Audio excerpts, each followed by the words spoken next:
뭐 정신대라는 말도 썼었고 맞아요. 종군 위안부라는 말도 썼었고 많이 썼고. 어느 게 맞는 건지 또 왜 이렇게 자주 바뀌는 건지 이것도 좀 궁금해요 사실. 처음에는 정신대라는 표현을 많이 썼습니다. 그런데 이 정신대라고 하는 말은 앞장서서 설산에서 나아간다라고 하는 뜻이거든요. 정신대가요? 네네. 아, 정신력으로 뭘 한다 이런 그런 게 아니고? 아니라 사실은 그 안에 가로에는 천황을 위해라고 하는 그게 숨어 있는 거거든요. 그래서 이 용어 자체가 위안부 문제의 진실을 보여주지 못하는 그런 한계가 있고요. 조사를 해보니까 1944년에 여자 정신 근로령이라고 하는 그 법령이 공포되면서 군수 공장의 여성들을 동원하기 위한 그런 제도로서 근로정신대라고 하는 거를 만들었거든요. 그래서 그것과 이 위안부라고 하는 것이 제도적으로 좀 달랐다라고 하는 것을 추후에 알게 된 겁니다.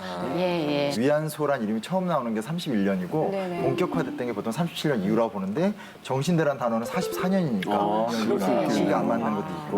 근데 어쨌든 종군이라는 건 군대를 따라서 같이 다닌다라는 거잖아요. 뭐 종군 작가, 종군 기자처럼 말이죠.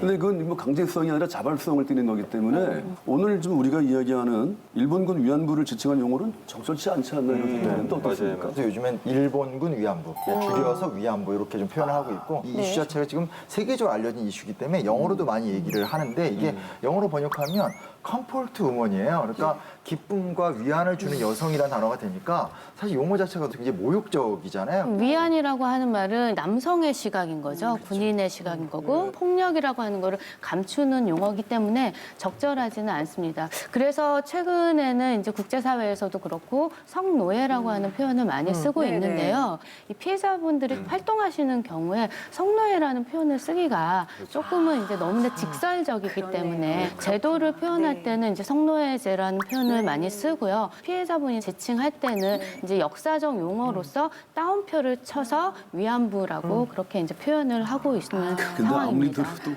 그 무엇도 죄송한 표현이네. 아, 그러니까요. 네, 그렇죠. 겁이 나갖고 들어가가지고 이제 들어가 요리 붙어서가 있었다. 이거 퍽 날라오는 기라. 날라오는데 여기 퍽 꼽히는 기라 여기 사탈실 여기. 뭐를 칼이라 칼 매는 거.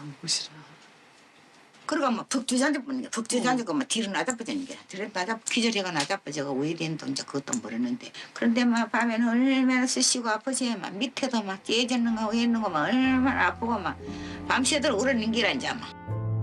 방금 전에 나오신 심다련 할머니는 사실은 기억이 명백하지 않으세요. 일본이 패하고 나서 조금씩 정신이 드신 거라 사실은 할머니의 기억은 다 이렇게 단절돼 있어요. 중간중간이. 그러니까 저런 어떤 증언들이 우리는 좀 익숙하지만 당시에는 거의 처음 접하는 내용들이었을 것 같은데 그 과정이 너무 힘드셨을 것 같아요. 제가 처음 할머니들 찾아갔을 때는 정말 딱 1분 만에 꺼지라고 그러셨어요. 너는 또 우리를 어떻게 이용하려고 온 거냐. 그래서 사실은 그때까지만 해도 저는 이 문제에 대해서 영화를 찍을 생각이 전혀 없었거든요. 근데 쫓겨나는 순간 갑자기 관심이 확 커진다고 해야 되나? 그러니까 그땐 또 제가 젊을 때니까 20대니까 시간도 많잖아요.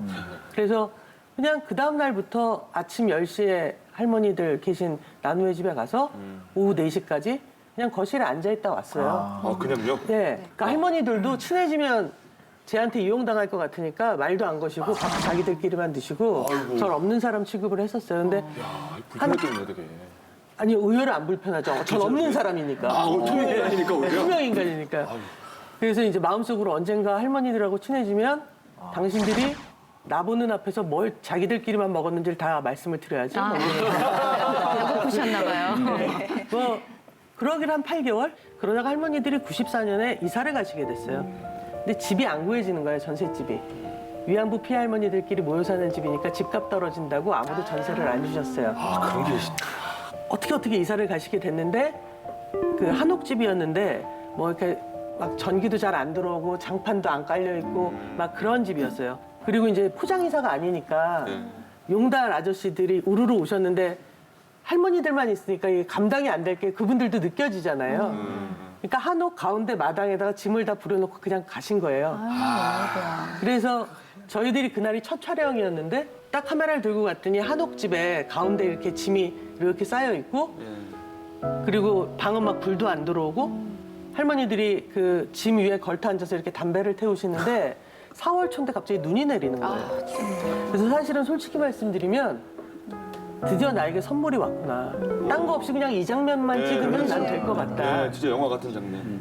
그래서 카메라를 돌리려고 하는데 할머니들이 우리를 이렇게 보시는 거예요. 아 근데 못 찍겠더라고요. 그래서 그냥 촬영을 접고 장판 깔고 짐 정리하고 그러니까 뭐 한 밤 12시 됐더라고요. 근데 사실은 그게 할머니들과 영화를 9년 동안 찍게 된 계기인 것 같아요. 그리고 그 장면은 끝내 못 찍었지만 저희들 마음속에는 우리가 앞으로 무엇을 찍어야 되는지를 명백하게 알게 됐던 거였고